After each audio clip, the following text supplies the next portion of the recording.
Inverse भी बोल सकते हो। t-2, ये पावर अगर माइनस रहेगा, इनवर्स मतलब 1/समथिंग। इनवर्सली सुने हो ना, इनवर्सली उसी से बना इनवर्स। t इनवर्स 2, t⁻³ रहेगा तो t इनवर्स 3, इस तरह से बोलेंगे, है ना। तो वेलोसिटी का डायमेंशन कैसे निकाले? टोटल, हमको फार्मूला पता था या डेफिनेशन भी पता है। डेफिनेशन पता है तो ऊपर भी, the rate of change of linear displacement is called linear velocity. Displacement को टाइम से डिवाइड कर दिया, डिस्प्लेसमेंट हो गया l, टाइम हो गया t, आगे तो वेलोसिटी का डायमेंशन क्या हो गया? l t⁻⁻1, है ना।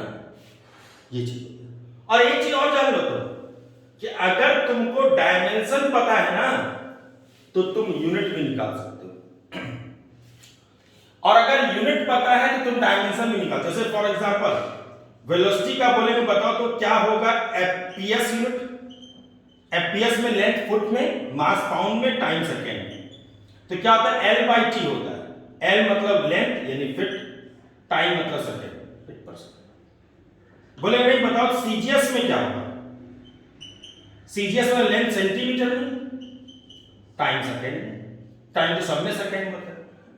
बोले बताओ तो वेलोसिटी का क्या होगा, एसआई, एसआई एमकेएस से एसआई बना है, तो लेंथ मीटर में और टाइम तो सब में सेकेंड।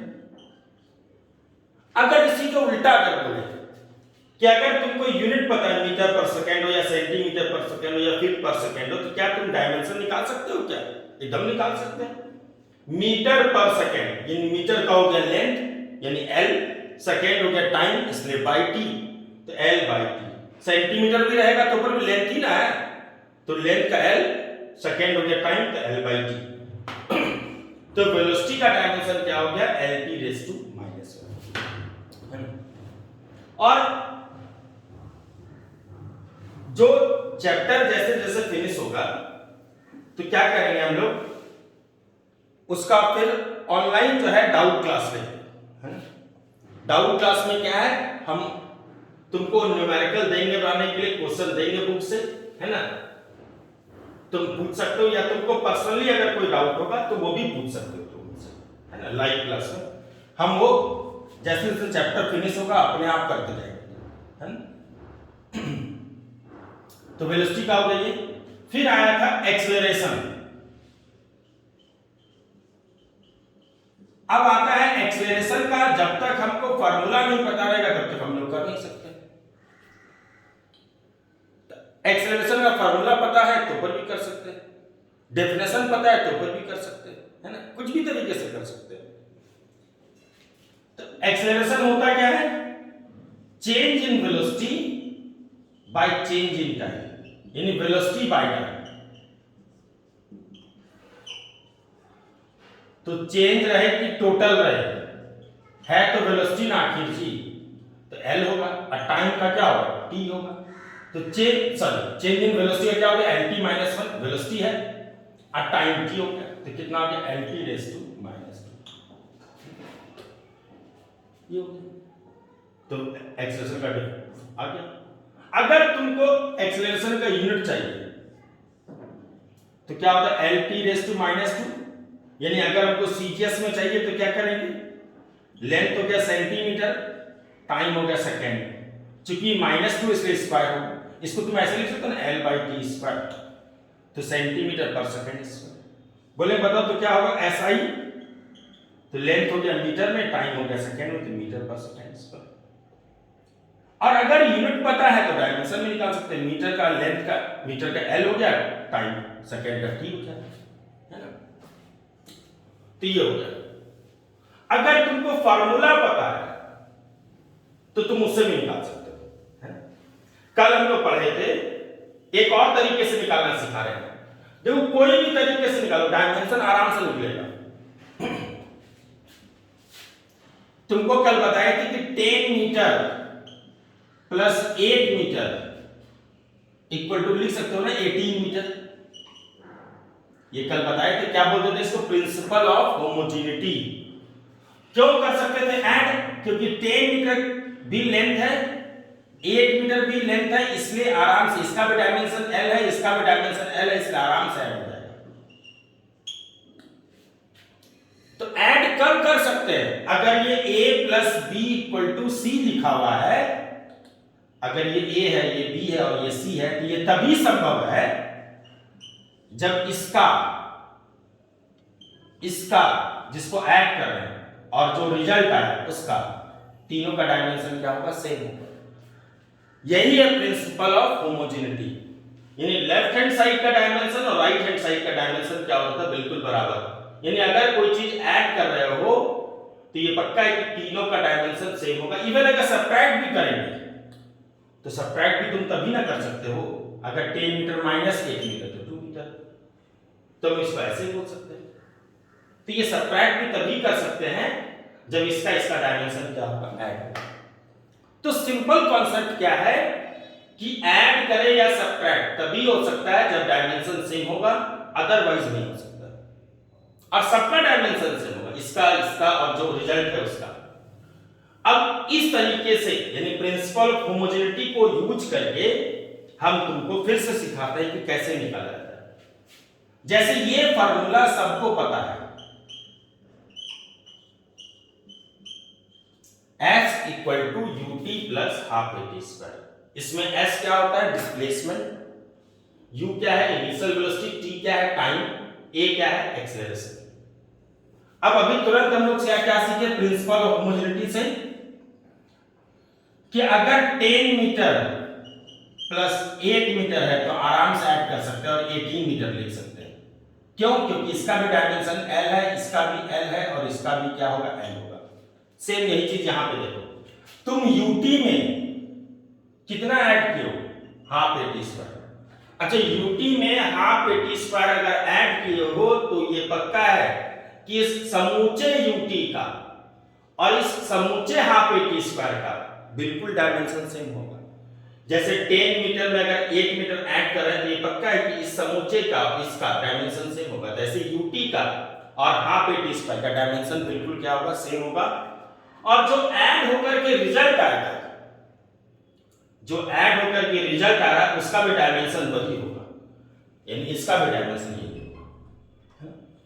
तो इसका मतलब हम प्रिंसिपल ऑफ होमोजेनिटी से ये बोल सकते हैं, है ना, कि यूटी का डायमेंशन और हाफ ए टी स्क्वायर का डायमेंशन और जो रिजल्ट आया यानी एस, है ना,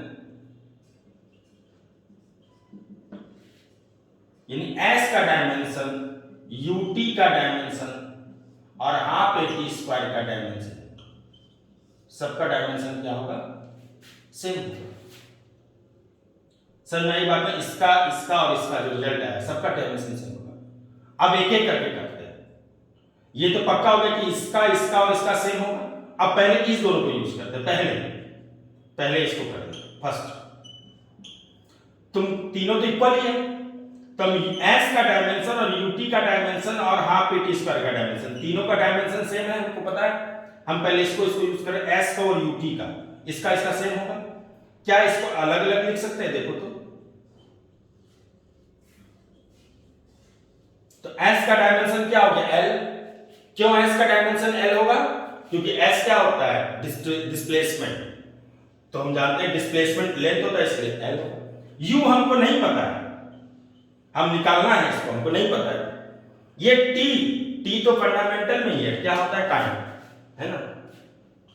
और डिस्प्लेसमेंट भी फंडामेंटल में ही है, लेंथ है तो क्या होगा? L होगा। आना तो उसी में से है। तो U का कितना आ गया? देखो तो ये T इधर ले आओ, तो L बाई टी, यानी LT रेज़ टू माइनस, यहां से जा सकता है। अच्छा, अब इसको यूज करते हैं। हम तो जानते हैं तीनों, तुम इसको भी यूज कर सकते हो, है ना। S और हाफ ए टी स्क्वायर का डायमेंशन क्या होगा? बिल्कुल सेम होगा, तीनों का सेम होगा। क्या इसको सेपरेट करके लिख सकते हैं? हाफ को, हाफ क्या होगा? न्यूमेरिकल वैल्यू होगा। हाफ क्या है? न्यूमेरिकल वैल्यू है, और न्यूमेरिकल वैल्यू का क्या होता है? डायमेंशन 1 या m0 l0। मतलब ये बताना चाहता है कि ना इसमें मास है, ना लेंथ है, ना टाइम है, ना टेम्परेचर है, कुछ नहीं, है ना। कभी भी ये नहीं बोलना है कि हाफ का डायमेंशन 0 होगा, कभी नहीं बोलना। हाफ में ना मास है, ना लेंथ है, ना टाइम है, इसलिए इसको या तो m0 l0 t0 बोल सकते हैं, या 1 बोल सकते हैं, या डायमेंशन लेस बोल सकते हैं। चलो स्टार्ट करते हैं। s क्या है? लेंथ है, इसलिए L होगा। हाफ क्या है? न्यूमेरिकल वैल्यू है, इसका 1 होगा। A हमको निकालना है, टाइम T है होता है, इसलिए, और चूंकि टाइम का स्क्वायर इसलिए T स्क्वायर होगा। तो यहां से A का आ गया, क्या आ गया? L, और ये नीचे ले आओ T स्क्वायर, तो कितना आ गया? LT रेज़ टू माइनस 2 आ गया, क्लियर। यानी इस तरीके से भी तुम निकाल सकते हो, है ना। तो हम लोग क्या किए? S equal to u t plus half a t square होता है, ये फॉर्मूला हमको पहले से पता है। और हम जानते हैं कि अगर यूटी में half a t square add किए हैं और S लिखे तो ये तभी संभव है, ये तभी पॉसिबल है जब यूटी का और हाफ ए टी स्क्वायर का डायमेंशन और जो रिजल्ट आया यानी S, उस तीनों का डायमेंशन सेम होगा। किस प्रिंसिपल से? यहां से देख लो, 10 मीटर में 1 मीटर ऐड किया, 18 मीटर लिखिए। क्यों ऐड किया? क्योंकि इसका डायमेंशन भी एल, इसका भी डायमेंशन एल, इसका भी डायमेंशन है, तो हम बोल सकते हैं तीनों का डायमेंशन क्या हो गया, सेम हो गया। अब पहले इसको इक्वेट करा लिया एस और यूटी को, तीनों इक्वल है, 1 बाय 1 करते हैं। एस डिस्प्लेसमेंट होता है इसलिए एल हो जाएगा, लेंथ है, यू का हमको निकालना था जबकि टाइम का हमको पता है टी होता है, तो यहां से यू आ गया। ऐसे एस और हाफ टी स्क्वायर को फिर फर्दर इक्वेट कराए, एस का हमको पता ही है एल होता है, हाफ न्यूमेरिकल वैल्यू इसलिए 1 होगा, ए का हमको निकालना था जबकि टाइम का टी होता है टाइम स्क्वायर इसलिए टी स्क्वायर हो गया, यहां से ए का निकल गया, है ना। तो ये जो निकाले इसको क्या बोलेंगे हम लोग, डेराइव डायमेंशन, है ना। फंडामेंटल के मदद से ही डेराइव, जैसे इंग्लिश में ए से जेड तक सबको याद रखना है, उसका जो भी सेंटेंस बनाओ, जो भी पैराग्राफ बनाओ, वो उसी ए से जेड लेटर को मदद से बनाना है। तो ऐसे हम लोग इसी फंडामेंटल डायमेंशन की मदद से हम लोग यू का भी निकाल लिए और ए का भी निकाल लिए। देख लो वही टर्म आया कि नहीं आया, एल और टी, इसी में सारा एम एल टी के यही लिखा रहेगा हर समय। चलो धीरे सीखते आगे, है ना। लेकिन एक चीज है, जैसे जैसे हम पुराना मतलब जो सीखे हो उसको ध्यान रखेंगे तभी हमारा आगे जो होगा वो कंप्लीट होते जाएगा, है ना। अब अभी हम लोग क्या क्या सीखे वो देखते हैं। अभी जो हम लोग सीखे डेराइव बोलिए, क्या बोले, डेराइव डायमेंशन।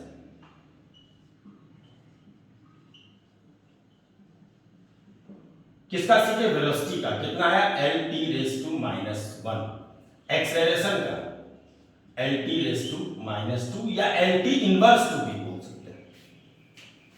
अब चलो फोर्स का निकालते हैं, कह रहा कि बताओ तो फोर्स का क्या होगा डायमेंशन, ये हमसे पूछा गया। अब सवाल उठता है कि फोर्स का कोई फार्मूला पता होगा या कोई डेफिनेशन पता होगा तभी ना निकाल सकते हैं। तो फोर्स का सबसे आसान फार्मूला होता है F = m × a, सबसे आसान, जो सभी को पता होता है। अब फोर्स का डायमेंशन निकालना है, तो जब तक हमको मास का नहीं पता होगा और ए का नहीं पता होगा तब तक हम लोग फोर्स का निकाल नहीं सकते। मास का पता होगा तब ना, ए का पता होगा। तो हाँ, हमको मास का पता है क्योंकि मास तो फंडामेंटल में ही आता है, m होता है, सबसे पहला तो वही लिखा होता है m। और एक्सेलरेशन का तभी थोड़ा देर पहले निकाले, ये इसको याद रखना है पुराना वाला, है ना। तो निकल गया, देखो कितना आसान हुआ। यानी फोर्स का फार्मूला से पता था m × a होता है, मास का m और a का निकाल चुके थे, बस निकल गया। अच्छा बोलेंगे बताओ तो फोर्स का क्या होगा सीजीएस यूनिट। सीजीएस मतलब लेंथ सेंटीमीटर में, मास ग्राम में, टाइम सेकेंड में। ये क्या है m यानी मास, किसमें मेजर करेंगे, ग्राम में। दूसरा क्या लिखा हुआ L यानी लेंथ, किसमें मेजर करेंगे, सेंटीमीटर में। टाइम तो खैर सब में सेकंड होता है, ये t पे पावर -2 मतलब 1/t²। ये क्या सीखिए, इन कौन इतना बार बार बोलेगा ग्राम सेंटीमीटर पर सेकंड स्क्वायर, है ना। इसका एक अलग नाम रख दिया गया, इसका एक शॉर्ट फॉर्म क्रिएट किया गया और इसको इतना लंबा चौड़ा नहीं बोल करके क्या बोल दिया गया, टाइम। जबकि एक्चुअल में अगर तुमसे पूछा जाए कि फोर्स का सीजीएस यूनिट क्या है तो ग्राम सेंटीमीटर पर सेकंड स्क्वायर है, लेकिन कॉमनली इसको सबको डाइन बोलते हैं, है ना, ये चीज, तो ये डाइन हो गया। अच्छा अगर बोलेगा बताओ तो फोर्स का क्या होगा, एसआई यूनिट। अब मास किस में करोगे, एसआई में किलोग्राम में होता है। लेंथ किस में करोगे, मीटर में करोगे। टाइम तो सेकेंड में ही होगा। फिर से इतना लंबा चौड़ा कौन बोलेगा, इसका एक नाम रख दिया जाता है, फिर से इसका नाम रख दिया गया, इसका नाम रख दिया गया न्यूटन। इसका न्यूटन शॉर्ट फॉर्म है। न्यूटन एसआई यूनिट जो है, एक्चुअल एसआई यूनिट तो यही है, किलोग्राम मीटर पर सेकंड स्क्वायर। इसका शॉर्ट फॉर्म हो गया न्यूटन, है ना। कि कौन इतना लंबा चौड़ा बोलेगा उसके लिए न्यूटन बोल दो, कौन इतना लंबा चौड़ा बोलेगा उसके लिए टाइम बोल दो। तो देख लो कितना इजीली आराम हो गया। कैलकुलेट कैसे, f का डायमेंशन पूछा गया था, f = क्या होता है, m × a। मास का हमको पता ही है, फंडामेंटल है, m होगा। एक्सेलरेशन लोग था पहले अभी निकाले, है ना, कल के प्रीवियस क्लास में निकाले थे, L/-2। अब सीजीएस यूनिट पूछा गया है, तो हम बताएं कि अगर तुमको डायमेंशन पता है तो तुम यूनिट निकाल सकते हो, यूनिट पता है तो तुम डायमेंशन निकाल सकते हो। जैसे अगर ये पता है तो निकाल सकते हैं, केजी का m, मीटर का एल, सेकेंड का टी, सेकेंड स्क्वायर होगा तो टी स्क्वायर होता है। तो ये पता था सीजीएस में कैसे निकाले, एम ग्राम में मेजर किया था, लेंथ सेंटीमीटर में किया था, टाइम सेकंड में किया था। एसआई में मास किलोग्राम में किया था, लेंथ मीटर में किया था, टाइम तो सब समय सेकंड। इसको क्या बोलते हैं डाइन, इसको क्या बोलते हैं न्यूटन। अब आता है ये तो फोर्स का निकल गया। अब कई बार आता है, यही चीज धीरे धीरे सीखते जाना है। अब कई बार पूछता है कि बताओ क्या होगा न्यूटन और डाइन में रिलेशन, कि आखिर न्यूटन और डाइन में क्या रिलेशन होता है। कोई भी रिलेशन निकालना है तो एकदम सिंपल तरीका है। न्यूटन बोलते हैं किसको पता ही है, डाइन किसको बोलते हैं पता है। तो तुम क्या करो, एकदम कोई फार्मूला नहीं याद रखना है तुमको। ये नहीं कि N1 U1 किताब से में दिया हुआ है, कल कुछ नहीं करना है।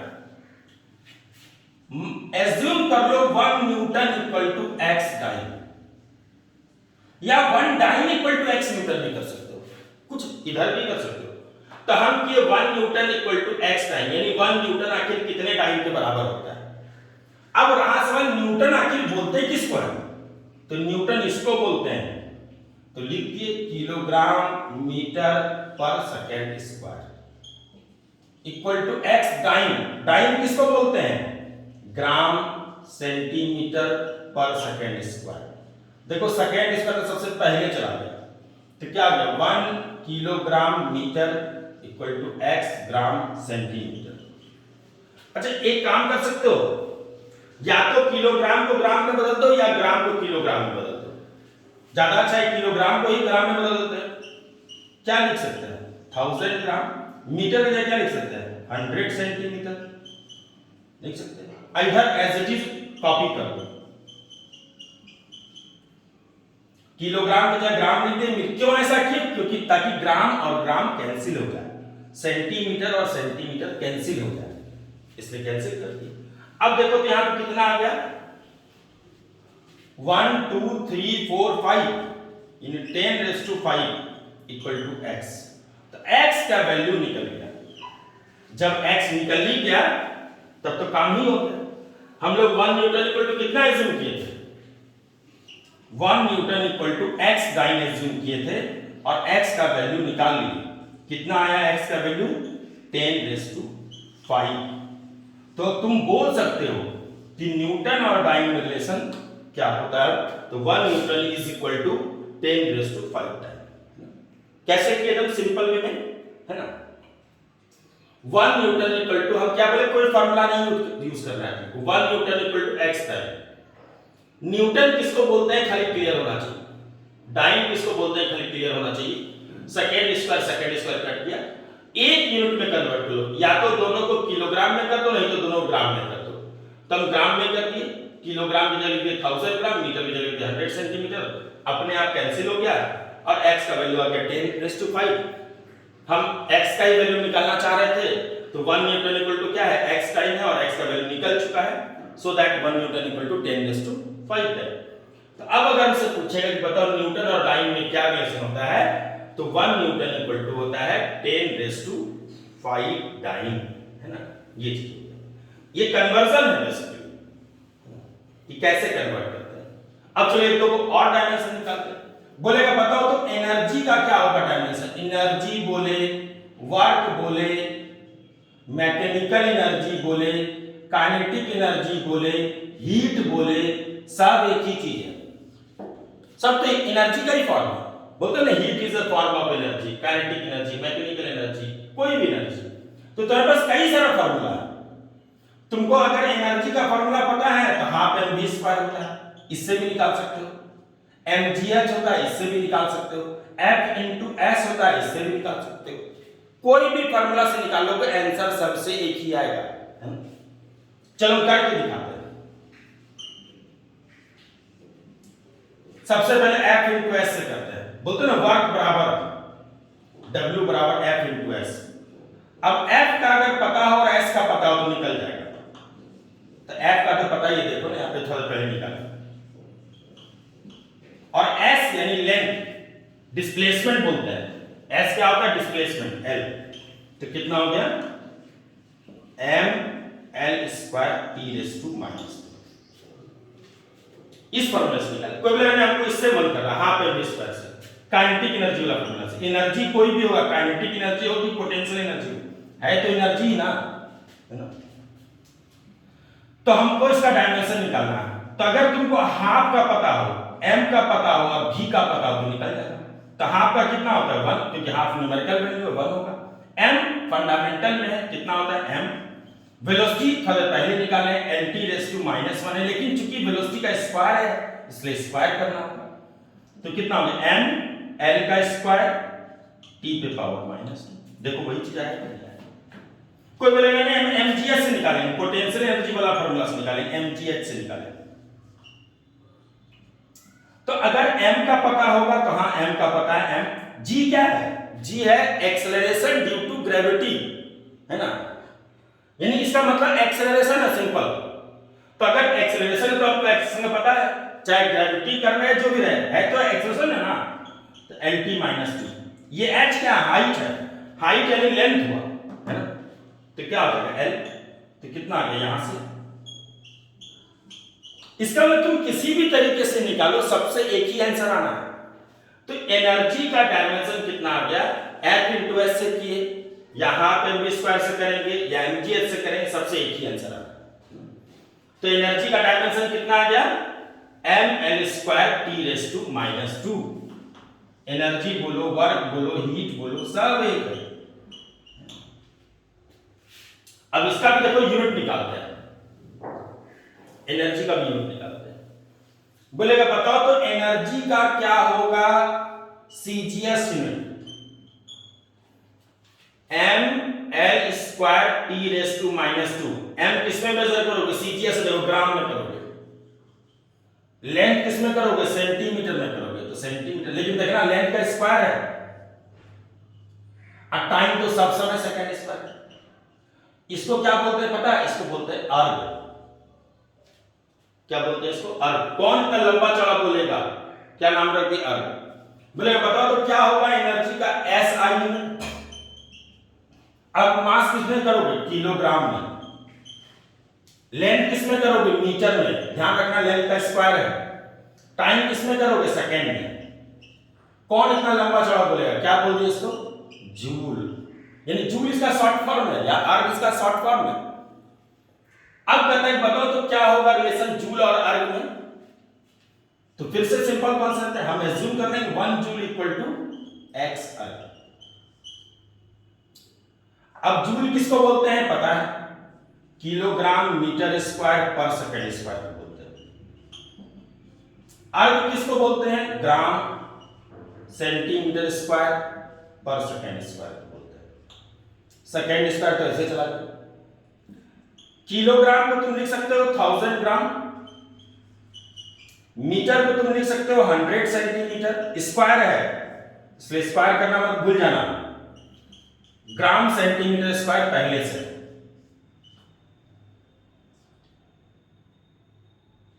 तो ये हो गया 1000 ग्राम, ये 100 का स्क्वायर, ये सेंटीमीटर का स्क्वायर। देख लो सर, ग्राम और सेंटीमीटर स्क्वायर चला गया तो कितना हो गया 10⁷ 1 2 3 4 5 6 7 = x। x निकल गया। अब हम लोग 1 जूल = कितना एज्यूम किए थे, x अर्ग। तो 1 जूल = x अर्ग था और x का वैल्यू कितना आ गया 10⁷, सो दैट 1 जूल = 10⁷ अर्ग। 1 जूल कितने के बराबर होता है, 10 पे पावर 7 अर्ग के बराबर होता है। एक बड़ा फेमस यूनिट है एनर्जी का, कैलोरी बोलते हैं। खाने पाने जो चीज होता है, खाने का चीज में अक्सर यूज करते हैं कैलोरी। लेकिन कैलोरी कोई एसआई या सीजीएस नहीं है, एसआई तो जूल होता है, सीजीएस अर्ग होता है। एक्सपेरिमेंटल यूनिट है, कई सारा यूनिट हम लोग अपने निजी स्वार्थ के लिए बनाते हैं ताकि हमको सुविधा हो, है ना। जैसे क्विंटल, टन, ये सब थोड़ी कोई। तो कैलोरी जो है ना कितना होता है 1 जूल, है ना, या 1 कैलोरी, इधर से ज्यादा आसान पड़ेगा तुमको। 1 कैलोरी = 4.18 जूल होता है। देखो स्टूडेंट को क्या होता है, याद तो रहता है कि 4.2 होता है, इस 18 को 2 भी लिख देते हैं, लोग लिख देते हैं, हम भी लिख देते हैं, 4.2 राउंड फिगर में कर दिए। तो ये तो याद रहता है कैसे करना है, लेकिन किधर होता है 4.2 यही भूल जाता है। तो तुमको ध्यान रखना है कि कैलोरी बड़ा होता है as compare to joule. 1 calorie equal to यानी 4.2 जूल मिलता है, 4 गुना से भी ज्यादा बड़ा होता है 1 कैलोरी, है ना। तो कैलोरी बड़ा है ना। तो इससे तब अगर ऐसा याद रखो कि कैलोरी बड़ा होता है तब भूलेगा नहीं कि तुम 4.2 किधर होता है ना। तब याद रखना 4.2 इधर होता है ना, ये चीज। तो हम लोग एनर्जी का डायमेंशन निकाले। अब जिसका जिसका तुम निकालते जाओगे, अब तुम ऐसे निकाले, तुमको फार्मूला पता होगा तो तुम निकालते चले जाओगे जिसका भी निकालना हो। जैसे बोलेगा बताओ तो क्या होगा पावर का, तो क्या होगा work done by time taken, the rate of doing work is called power. Definition याद रखना चाहिए। अब हमको वर्क का पता है, वर्क का डायमेंशन पता है, क्या होता है ये ml square t raise to -2 और डिवाइडेड बाय टाइम भी है नीचे, ध्यान रखना। तो क्या हो जाएगा पावर का dimension ml square t raise to -3, ये जाएगा ऊपर तो माइनस हो जाएगा। यानी तुम देख लो कितना आसान है, वर्क बाय टाइम, वर्क का पता है टाइम का पता है, निकल गया। बोले बताओ तो क्या होगा पावर का SI यूनिट, m का क्या हो जाएगा किलोग्राम, लेंथ का क्या हो जाएगा मीटर, टाइम क्या हो जाएगा सेकेंड। इसको इतना लंबा चला फिर से नहीं बोलते हैं, इसका नाम रख देते हैं वाट। तो पावर का बोलते हो ना ऐसा यूनिट वाट होता है ना। तो वाट किसको बोलते हैं, इतना लंबा चौड़ा नहीं बोल के क्या बोलती है वाट बोलती है, यही चीज है बस और क्या है ना। क्या बताओ प्रेशर का क्या होगा, फॉर्मूला बताना चाहिए फोर्स बाय एरिया। फोर्स का क्या हो गया एरिया क्या होता है, एरिया होता है लंबाई गुना चौड़ाई। एरिया क्या होगा लंबाई गुना चौड़ाई, L into B, length into breadth. Length का क्या होगा डायमेंशन L, ब्रेथ भी तो चौड़ाई है यानी ये भी तो लेंथ ही हुआ, इसलिए इसका भी है तो क्या हो जाएगा L स्क्वायर। क्या वॉल्यूम का क्या होगा, वॉल्यूम का क्या होगा तो length into breath into height. तो लेंथ का भी L, ब्रेथ का भी L और हाइट का भी L, तो L into L into L, L क्यों हो जाएगा। तो एरिया का डायमेंशन क्या हो गया L स्क्वायर। तो प्रेशर क्या होता है फोर्स बाय एरिया, एरिया का होता है L, एक L कट जाएगा लेकिन mt-2 डिवाइडेड बाय, इसको तुम चाहो तो ऐसे लिख सकते हो। अब इसका यूनिट निकाल के दिखा देते हैं। प्रेशर का डायमेंशन आ गया क्या ml raise to -1 t raise to 1, तो प्रेशर का यूनिट निकालते हैं ऐसा ही निकालते हैं। m का क्या हो जाएगा किलोग्राम, नीचे लेंथ ध्यान रखना यानी डिवाइडेड बाय मीटर, किलोग्राम पर मीटर सेकेंड स्क्वायर।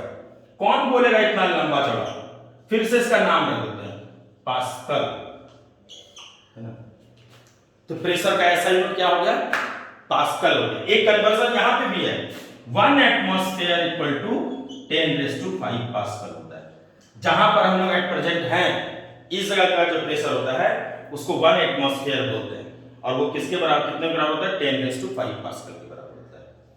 तो ऐसे ही तुमको जब तक फार्मूला नहीं पता होगा तब तक तुम डायमेंशन निकाल नहीं सकते हो, है ना। अब हम लोग इसके बाद नेक्स्ट क्लास फिर से, यानी यूनिट एंड डायमेंशन में इतना ही काम है तुमको, यूनिट 7, डायमेंशन भी फंडामेंटल 7, उसी 7 के मदद से हमको सबका डायमेंशन भी निकालना है, उसी 7 की मदद से हमको सबका यूनिट भी निकालना है। बस यही सिंपल कॉन्सेप्ट है। प्रिंसिपल ऑफ होमोजेनिटी को खाली ध्यान रखना है कि कोई भी चीज अगर है, कोई भी फार्मूला रहे, कुछ भी रहे, लेफ्ट हैंड साइड का डायमेंशन हर समय राइट हैंड साइड के डायमेंशन के बराबर है। और अगर ऐसा नहीं हो रहा तो इसका मतलब एकदम सीधे तौर पे वो फार्मूला गलत है। जहां पर भी डायमेंशन मैच नहीं कर रहा है लेफ्ट हैंड साइड का और राइट हैंड साइड का, इसका मतलब वो फार्मूला गलत हो गया, है ना। जब तक डायमेंशन सेम नहीं होगा तब तक ऐड नहीं हो सकता, है ना। कल बताए थे ना कल की क्लास में 10 मीटर प्लस 4 केजी, कभी कर सकते हो कोई? नहीं कर सकते, क्योंकि मीटर में कभी भी केजी नहीं ऐड हो सकता। लेंथ में लेंथ, हाँ मीटर में सेंटीमीटर ऐड हो सकता है, क्योंकि दोनों लेंथ है। 10 मीटर प्लस 20 सेंटीमीटर कर सकते हैं। केजी में ग्राम ऐड कर सकते हैं, क्योंकि दोनों मास है। 10 केजी प्लस 400 ग्राम एकदम कर सकते हो। लेकिन कभी भी केजी में टाइम नहीं कर सकते हैं, लेंथ नहीं कर सकते हैं, टेम्परेचर नहीं कर सकते, अलग अलग टाइप का चीज नहीं कर सकते। तो इसलिए डायमेंशन लेफ्ट हैंड साइड का, राइट हैंड साइड का डायमेंशन याद रखना है। और जैसे जैसे आगे बढ़ते जाएंगे सबका डायमेंशन होगा। इसका मतलब डायमेंशन अगर पता है तो हम लोग यूनिट भी निकाल सकते हैं, और एक यूनिट से दूसरे यूनिट का जो कन्वर्जन होगा वो एकदम सिंपल तरीका है। 1 newton equal to x time, मतलब एक्स अज्यूम करके आप आराम से कर सकते हैं। ठीक है, तुम लोग नोट्स जरूर लाना, और जो इसका डाउट होगा वो डाउट हम अलग से लाइव लेंगे, ताकि 1 बाय 1 बच्चे से कम्युनिकेट कर सकें। वो लाइव लेंगे, और फिर जब खुल जाएगा, है ना, खुलना ही है, ऐसा नहीं कि ये बंद रहेगा आर्ट्स में, ऐसा तो है नहीं, खुलना ही, 1 महीने बाद ही खुले, है ना, केसेस कम हो रहे हैं तो खुलेगा ही। खुलेगा तो फिर हम लोग जैसे नॉर्मल पहले पढ़ाते थे वैसे ही पढ़ाएंगे, एकदम निश्चिंत होकर पढ़ो। दो सब चीज शुरू से पढ़ाएंगे, है ना, जिस तरह से अभी पढ़ा रहे हैं इससे तो फार बेटर होगा ऑफलाइन क्लास, है ना, वो शुरू से पढ़ाएंगे और पूरा कंप्लीट समझ में आएगा कि करके लाएंगे। ठीक है, अभी भी लेकिन पूरा कंप्लीट पढ़ना है। चलो ओके, थैंक यू, बाय।